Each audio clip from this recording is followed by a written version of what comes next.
Hello friends, कैसे हो आप सब लोग। स्वागत है आपका हमारे यूट्यूब चैनल फिजिक्स एवोल्यूशन में। आज हम बात करने वाले हैं स्थितिज ऊर्जा के बारे में। स्थितिज ऊर्जा माने तो पोटेंशियल एनर्जी। जैसा कि हमने पिछले लेक्चर में बात की थी काइनेटिक एनर्जी के लिए, तो आज हम बात करेंगे पोटेंशियल एनर्जी के लिए। तो आज हम पोटेंशियल एनर्जी में वो सारे पॉइंट्स पर चर्चा करने वाले हैं, जैसे उसकी डेफिनेशन, उसमें ऊर्जा परिवर्तन की दर, स्थितिज ऊर्जा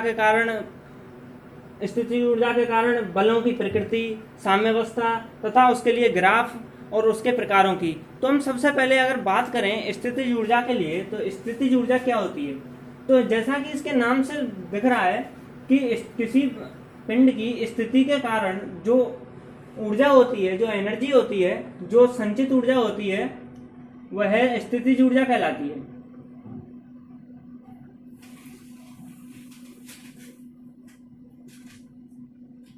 अब अगर हम बात करें आगे स्थितिज ऊर्जा के लिए, तो दोस्तों स्थितिज ऊर्जा क्या है, केवल याद रखना संरक्षी बलों के लिए परिभाषित होती है। संरक्षी बल यानी कि कंजर्वेटिव फोर्स, स्थितिज ऊर्जा केवल संरक्षी बलों के लिए परिभाषित होती है। अगर हम इसकी डेफिनेशन देखें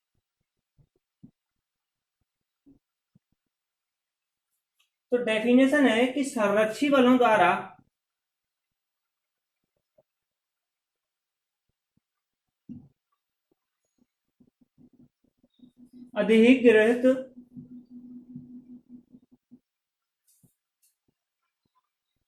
अधिग्रहित आकाश में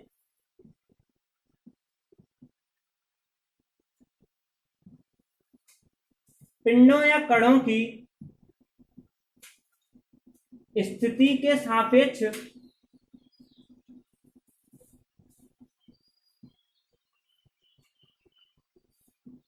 जो ऊर्जा संचित होती है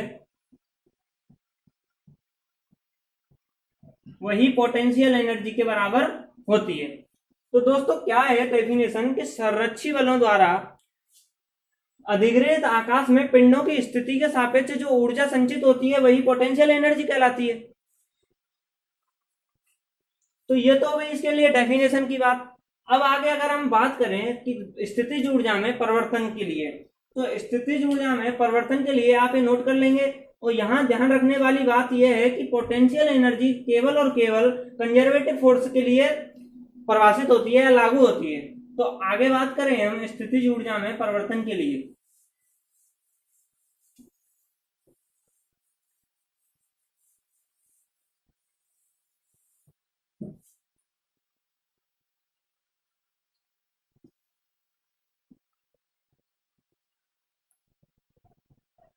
यानी कि delta U equal to U2 minus के U1, ये हुआ स्थितिज ऊर्जा में परिवर्तन। अब ये परिवर्तन आता कैसे है। माना कि कोई किन्हीं दो बिंदुओं के मध्य संरक्षी बल द्वारा गतिज ऊर्जा में बिना परिवर्तन किए एक स्थान से दूसरे स्थान तक ले जाने में जो कार्य किया जाता है वो स्थितिज ऊर्जा में परिवर्तन के बराबर आता है। कैसे कि माना ये कोई बिंदु R1 है और ये कोई बिंदु R2 है। अब मैं यहां से इसको R1 तक लाया या R1 से R2 तक ले गया, तो जो मेरे द्वारा R1 से R2 या R2 से R1 तक लाने में जो कार्य किया गया वो भी कैसे, गतिज ऊर्जा में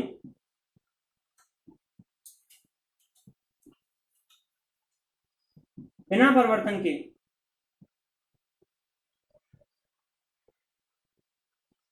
ये बात यहाँ ध्यान रखने वाली है कि गतिज ऊर्जा में बिना परिवर्तन किए करना है जो भी कार्य करना है आपको। तो संरक्षी बलों द्वारा किन्हीं दो बिंदुओं के मध्य गतिज ऊर्जा में बिना परिवर्तन किए एक स्थान से दूसरे स्थान तक ले जाने में जो कार्य किया जाता है वो गतिज ऊर्जा में परिवर्तन के तुल्य आता है।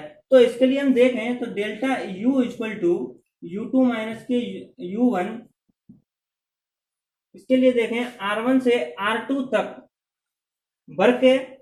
वर्क हम पहले पढ़ चुके हैं। तो F dot B R equal to work, ये हमारा यहां आ गया है। ये नोट कर लेंगे। अब आगे देखेंगे हम,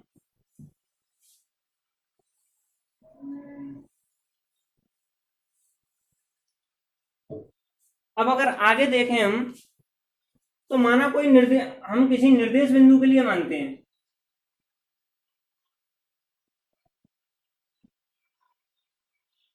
अब किसी निर्देश बिंदु के लिए माना हुआ है, कोई निर्देश बिंदु अनंत पर है। ध्यान रखना, अनंत पर पोटेंशियल एनर्जी का मान शून्य प्राप्त होता है। तो किसी निर्देश बिंदु के लिए अनंत से अगर किसी बिंदु को किसी पिंड को या किसी कण को लाते हैं, तो उसके लिए किया गया कार्य देखें, एफ डॉट डी आर अनंत से किसी आर बिंदु तक लाएं, तो ये कार्य का मान माइनस के डब्ल्यू, यानी कि ये यहां से हमें क्या पता चलता है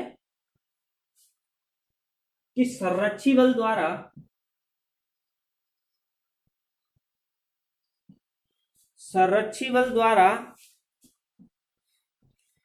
जो कार्य किया गया, संरक्षी बल द्वारा किया गया कार्य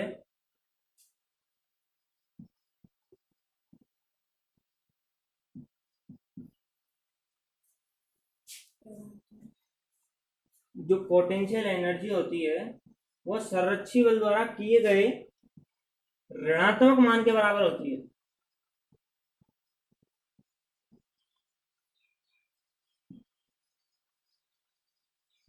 जैसा कि यहां से पता चला कि पोटेंशियल एनर्जी का जो मान है संरक्षी बल द्वारा किए गए कार्य के ऋणात्मक मान के बराबर यहां हमको प्राप्त हो गई है। जैसा कि यहाँ क्लियर हो गया है।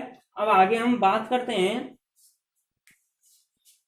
कि यदि कार्य का मान ऋणात्मक है, यदि कार्य का मान ऋणात्मक है तो ऊर्जा परिवर्तन क्या होगा, धनात्मक होगा।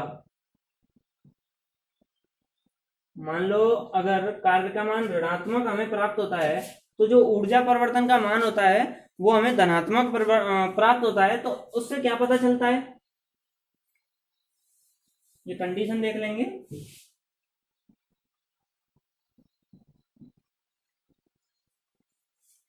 कंडीशन क्या है, यदि वर्क कैसा है, नेगेटिव, तो हमें जो ऊर्जा परिवर्तन मिलेगा वो कैसा मिलेगा, पॉजिटिव मिलने वाला है। तो इससे निष्कर्ष निकलता है कि जो पिंड की स्थितिज ऊर्जा है, जो पोटेंशियल एनर्जी है, वो क्या है, इंक्रीज कर जाएगी, यानी कि बढ़ेगी। ये नोट कर लेंगे, ये कंडीशन है। अब आगे बात करते हैं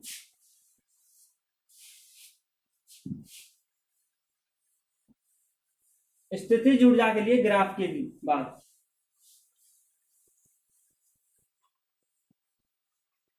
स्थितिज ऊर्जा के लिए ग्राफ कैसा आता है, तो स्थितिज ऊर्जा के लिए ग्राफ की बात करें हम, तो स्थितिज ऊर्जा के लिए ग्राफ कुछ इस प्रकार का हमें प्राप्त होता है।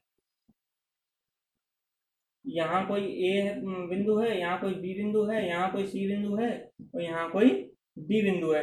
ग्राफ से हम आगे साम्यावस्था तथा बलों की प्रकृति के बारे में जानेंगे। तो पोटेंशियल एनर्जी के लिए ग्राफ कैसा प्राप्त होता है, ऐसे प्राप्त होता है। ये किसके मध्य होता है, स्थितिज ऊर्जा के फलन तथा विस्थापन के मध्य होता है।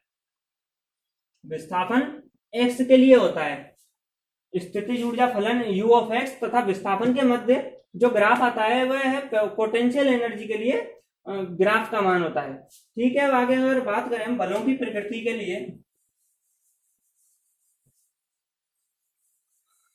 कि पोटेंशियल एनर्जी से हम कैसे जानेंगे कि बलों की प्रकृति क्या है। बलों की प्रकृति आकर्षण प्रकृति के हैं या प्रतिकर्षण प्रकृति के हैं या उदासीन हैं। तो बलों की प्रकृति जानने के लिए हम कंडीशन फर्स्ट लेंगे। माना कि हमने जो है x का मान बढ़ाया, x का मान बढ़ाया यानी कि विस्थापन का मान बढ़ाया, तो u का मान भी बढ़ा। x का मान बढ़ाने पर u का मान बढ़े, तो यहां एक और देख लेंगे कि जो स्थितिज ऊर्जा की जो ऋणात्मक प्रवणता होती है वो फोर्स के बराबर प्राप्त होती है हमें। ये एक रिजल्ट है जो कि हमें ध्यान रखना है, यहीं से हम परिभाषित करेंगे कि बलों की प्रकृति किस प्रकार की है। तो स्थितिज ऊर्जा की ऋणात्मक प्रवणता फोर्स के यानी कि बल के बराबर प्राप्त होती है। यहां से हम देखते हैं यदि x का मान बढ़ाएं तो u का मान भी बढ़े, तो जो del U by del X है वो हमें धनात्मक प्राप्त होता है। अगर हमें del U by del X धनात्मक प्राप्त हो रहा है तो जो F होगा यानी कि जो फोर्स होगा वो ऋणात्मक दिशा में लगेगा।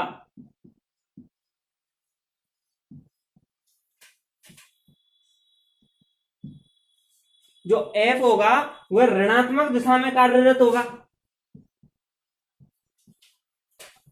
तो ऋणात्मक दिशा में लगने का रिजल्ट है कि जो बल होगा वह कैसा होगा, आकर्षण प्रकृति का होगा, एट्रैक्शन नेचर का होगा। तो जो बल की नेचर होगी वो कैसी होगी, आकर्षण होगी, एट्रैक्शन होगी। तो दोबारा देख लेते हैं यहाँ क्या होता है कि जो स्थितिज ऊर्जा की ऋणात्मक प्रवणता है वो फोर्स के बराबर होती है। तो उसके लिए देखें हम अगर विस्थापन का मान बढ़ाएं तो बढ़ाने पर यू का मान भी बढ़े, यू का मान भी बढ़े तो del U by del X क्या हमें प्राप्त होगा, धनात्मक प्राप्त होगा। सीधी सी बात है भाई, मान बढ़ रहे हैं तो हमें धनात्मक प्राप्त होगा। इस धनात्मक मान के बढ़ने से हमें क्या होगा, ये धनात्मक प्राप्त होगा तो हमें फोर्स जो है यहाँ से ऋणात्मक प्राप्त होगा। तो यहाँ फोर्स ऋणात्मक दिशा में लगता हुआ हमें प्रतीत होगा। तो ऋणात्मक दिशा में लगने से हमें क्या है, जो फोर्स की जो नेचर है वो कैसी मिलेगी, आकर्षण प्रकृति का मिलेगा। अब आगे बात करें हम प्रतिकर्षण के लिए। प्रतिकर्षण के लिए यही देख लेंगे, अगर हम x का मान घटाएं तो u का मान भी घटे, u का मान भी घटे तो हमें del U by del X कैसा प्राप्त होता है, ऋणात्मक प्राप्त होता है।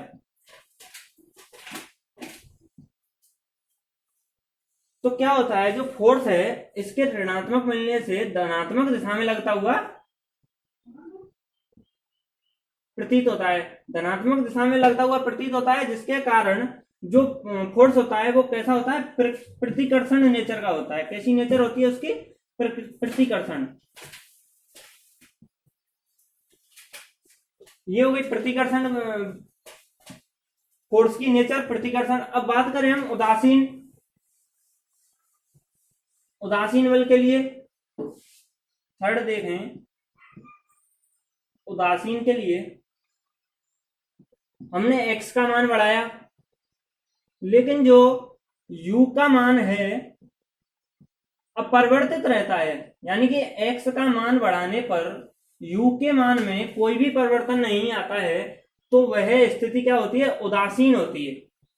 कैसी स्थिति होती है, उदासीन स्थिति होती है, जहां f धनात्मक होता है, सॉरी यहां u अपरिवर्तित रहता है, तो del U by del X होता है वो कैसा प्राप्त होता है, हमें इस जगह शून्य प्राप्त होता है, del U by del X हमें शून्य प्राप्त होता है। तो अगर हम ग्राफ से देखें अगर तीनों को, तो ग्राफ में हमें कैसे पता चलेगा कि कौन सी जगह जो बल की प्रकृति है वो आकर्षण प्रकृति है, कौन सी जगह प्रतिकर्षण प्रकृति है और कौन सी जगह उदासीन बल है। तो हम ग्राफ यहाँ बनाएं, देखेंगे आप, हमने यहाँ ग्राफ बनाया ए बी सी डी। तो यहाँ जो बीसी वाला पार्ट है, बीसी भाग आकर्षण को डिनोट करता है। यहाँ जो del U by del X जो हमें प्राप्त होता है वो धनात्मक प्राप्त होता है। कैसा प्राप्त होता है, यहाँ प्रवणता कैसी प्राप्त होती है, हमें पॉजिटिव प्रवणता। और जबकि एबी वाला पार्ट है प्रतिकर्षण के लिए होता है, यहां हमें प्रवणता कैसी प्राप्त होती है, नेगेटिव। देखो जो एबी वाला भाग है यहां हमें जो प्रवणता का मान है वो नेगेटिव प्राप्त होता है। और थर्ड है जो बी सी व डी उदासीन बल बिंदु हैं।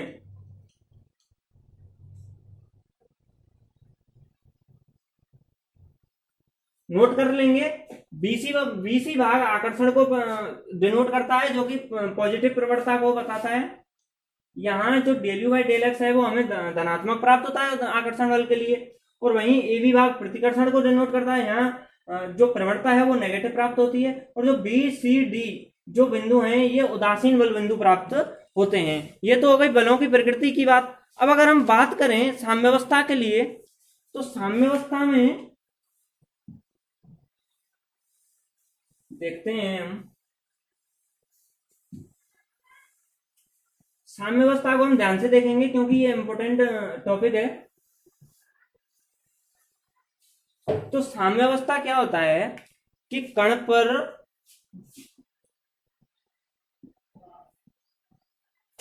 जो कुल कार्यरत बल होता है ना, वो कैसा होता है, शून्य होता है। यह स्थिति साम्यावस्था की स्थिति कहलाती है। साम्यावस्था में क्या होता है, अगर शून्य बल के लिए क्या होता है, del U by del X प्रवणता का मान होता है वो शून्य प्राप्त होता है। ये हमेशा ध्यान रखेंगे कि साम्यावस्था के लिए जो प्रवणता का मान होता है del U by del X हमेशा शून्य प्राप्त होता है। अब इसमें प्रकार होते हैं साम्यावस्था के। एक होती है स्थायी साम्यावस्था, अस्थायी साम्यावस्था,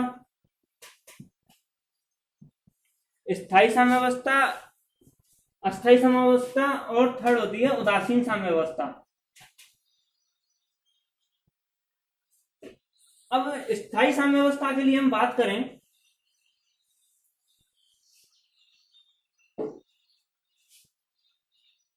स्थायी के लिए अगर हम बात करें तो मैं आपको बता दूं स्थायी साम्यावस्था में क्या होता है कि कोई भी कण जब हम उसको उसकी जो उसकी पोजीशन होती है उससे विस्थापित करते हैं, मान लो हमने ये कोई भी कण है,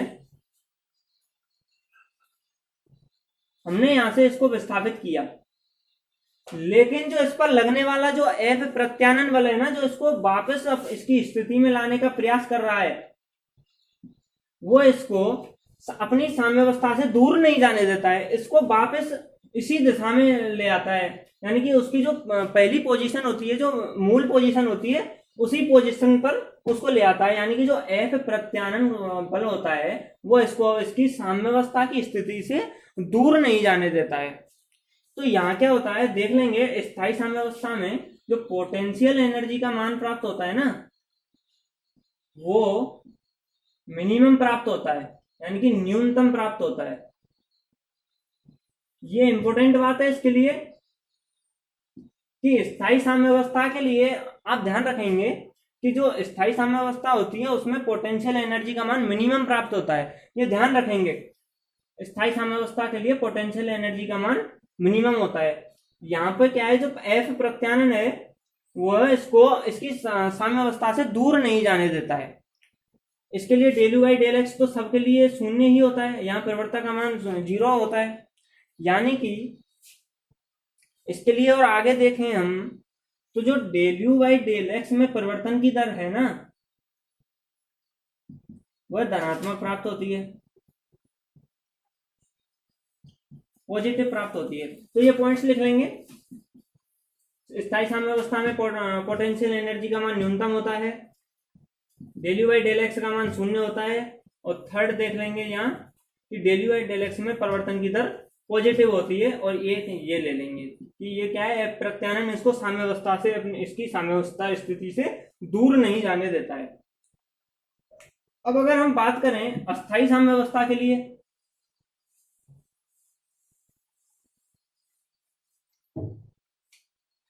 अस्थायी साम्यावस्था के लिए क्या होता है कि कोई भी कण है, इसको हमने थोड़ा सा भी विस्थापित किया तो इस पर जो लगने वाले बल हैं वो इसको इसकी साम्यावस्था स्थिति से दूर ले जाने का प्रयास करते हैं। यानी कि हमने इसको थोड़ा सा भी यहां से डिस्प्लेस किया तो इस पर लगने वाले बल, कार्यरत बल क्या है, इसकी साम्यावस्था स्थिति से दूर ले जाने का प्रयास करते हैं। ये इसकी अस्थायी साम्यावस्था होती है। यह एक यहां क्या होता है कि जो इसमें परिवर्तन की दर होती है ना, del U by del X में,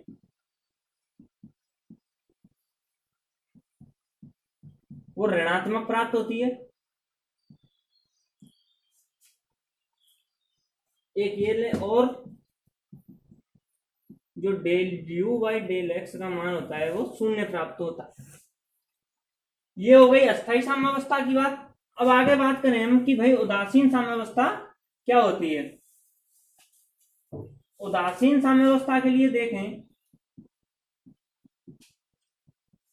माना आपने किसी मेज पर कोई भी कांच की गोली रखी या कोई भी कण रखा, आपने इसको यहां से कोई भी फोर्स लगा के डिस्प्लेस किया, लेकिन उसके बावजूद इस पर कोई भी बल लगता हुआ प्रतीत नहीं हो रहा है, तो यह स्थिति उदासीन साम्यावस्था की स्थिति कहलाती है। यहां लगाने पर कोई भी बल लगता हुआ प्रतीत नहीं होता है, तो यह स्थिति उदासीन साम्यावस्था की स्थिति कहलाती है। यहां जो del U by del X में परिवर्तन की दर होती है ना, वह भी शून्य प्राप्त होती है। नोट कर लेंगे ये उदासीन साम्यावस्था के लिए del U by del X में परिवर्तन की दर शून्य प्राप्त होती है, और कोई भी इसको विस्थापित करने पर कोई भी बल लगता हुआ प्रतीत नहीं होता है। अब आगे बात करें हम साम्यावस्था के प्रकार की।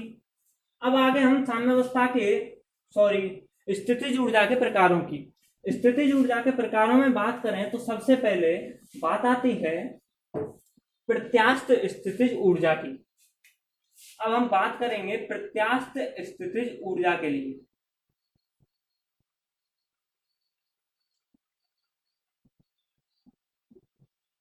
अब प्रत्यास्थ स्थितिज ऊर्जा में भी हम पहले बात कर लेते हैं प्रत्यानन बल के लिए।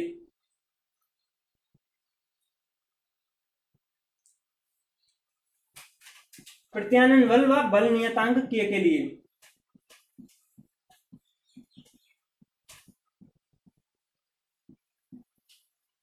देखेंगे कि एफ प्रत्यानन क्या होता है, यानी कि प्रत्यानन बल क्या होता है। अब प्रत्यानन बल को देखने के लिए हम क्या लेते हैं कि कोई भी एक एम मास का द्रव्यमान जो है एक स्प्रिंग से जोड़ देते हैं, जो कि अपनी मेन पोजीशन में रखा हुआ है, या विस्थापन का मान शून्य है। अब क्या करते हैं हम आगे कि इस स्प्रिंग को थोड़ा सा एफ फोर्स लगा के एक्स दूरी तक एक्सटेंड कर देते हैं। अब क्या करेगा, जैसे आपने इस पर कोई स्प्रिंग पर कोई भी फोर्स लगाया, अब स्प्रिंग का जो बल होगा, स्प्रिंग बल होगा, वो क्या करेगा, इसको वापस उसकी स्थिति में लाने का प्रयास करेगा। वह स्प्रिंग बल एफ प्रत्यानन होता है, जो कि एफ बाह्य के बिल्कुल विपरीत दिशा में लगेगा।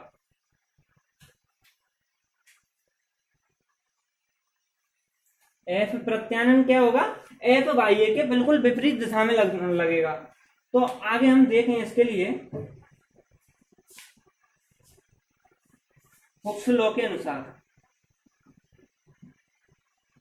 यहां पर हुक्स लॉ काम आता है। तो हुक्स लॉ क्या कहता है, जो एफ प्रत्यानन होता है वो क्या होता है, विस्थापन के समानुपाती होता है।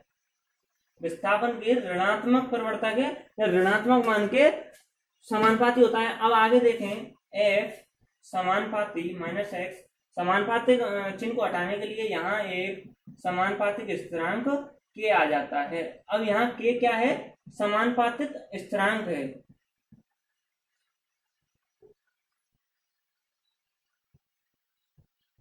अगर के की विमा की बात करें हम, तो ध्यान रखना ये बहुत इंपॉर्टेंट है। कई बार एग्जाम्स में एयरफोर्स नेवी या एग्जाम्स कंपटीशन एग्जाम्स में पूछ लिया जाता है कि भाई के की विमा क्या होती है। तो के की विमा m(t-2) प्राप्त होती है।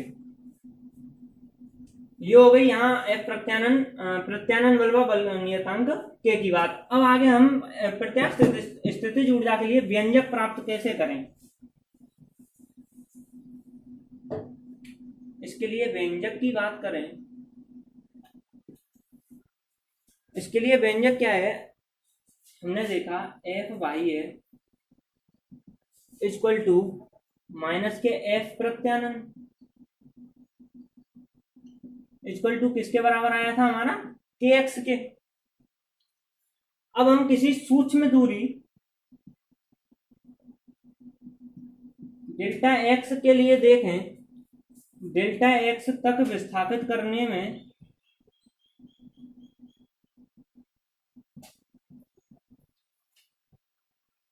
कार्य के लिए गणना करें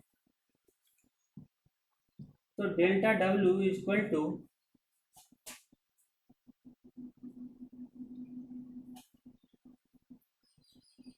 F dot D X. F का मान क्या है यहाँ, के एक्स डी एक्स। अब आप किसी बिंदु से, यानी कि कोई भी बिंदु है उससे इसको एक्स दूरी तक विस्थापित किया आपने, एक्स दूरी तक विस्थापित किया तो आगे देखें तो डेल्टा डब्ल्यू के एक्स डी एक्स किसी बिंदु इससे लिया शून्य से एक्स तक विस्थापित किया। यहाँ आगे इसको सॉल्व करें, इंटीग्रेशन करने के बाद हमें प्राप्त होता है के एक्स स्क्वायर बाई टू, ये हमें प्राप्त हो गया तो 1/2 के एक्स स्क्वायर। अतः हमें जो प्रत्यास्थ स्थितिज ऊर्जा का मान होता है वो प्राप्त हो गया, प्रत्यास्थ स्थितिज ऊर्जा का मान 1/2 के एक्स स्क्वायर। ये इसका व्यंजक आ गया। ये हो गई इसके लिए व्यंजक की बात प्रत्यास्थ स्थितिज ऊर्जा के लिए। अब आगे बात करें हम, इसका अगला प्रकार है विद्युत स्थितिज ऊर्जा।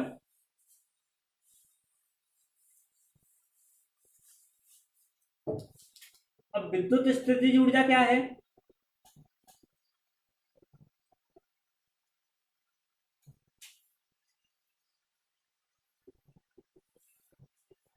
एक दूसरे पर विद्युत बल लगाने वाले आवेश कणों की एक दूसरे के सापेक्ष स्थिति के कारण जो फोर्स होता है ना, वह विद्युत स्थितिज ऊर्जा कहलाती है। जैसे हम देखें कि कोई भी दो आवेश कण हैं Q1 व Q2, ये एक दूसरे पर अपनी स्थिति के कारण फोर्स लगा रहे हैं, तो इनके सापेक्ष स्थिति के कारण जो निकाय में संचित ऊर्जा होगी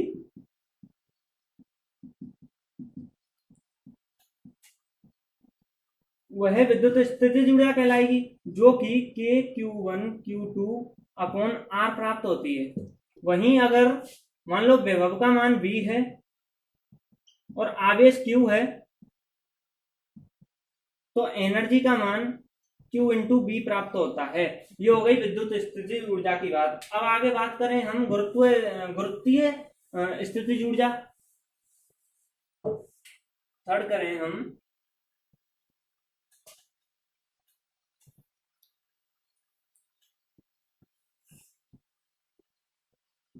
गुरुत्वीय स्थितिज ऊर्जा में क्या होता है कि दो द्रव्य कण हैं M1 व M2 जो कि एक दूसरे पर बल लगा रहे हैं, तो इनकी सापेक्ष स्थिति के कारण जो निकाय में संचित ऊर्जा होगी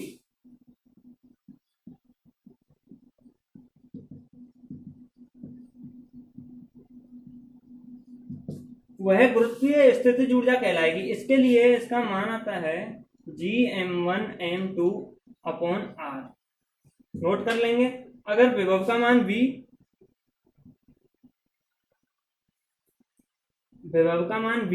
तथा द्रव्यमान Q हो, द्रव्यमान M हो, तो इसके लिए एनर्जी का मान होता है mv। नोट कर लें। तो दोस्तों ये बात आज हमने स्थितिज ऊर्जा के लिए कर ली है। अब आगे कोई भी अगर आपको प्रॉब्लम आती है कोई भी किसी भी कंसेप्ट में, तो हमें कमेंट करके जरूर बताएं। Thank you.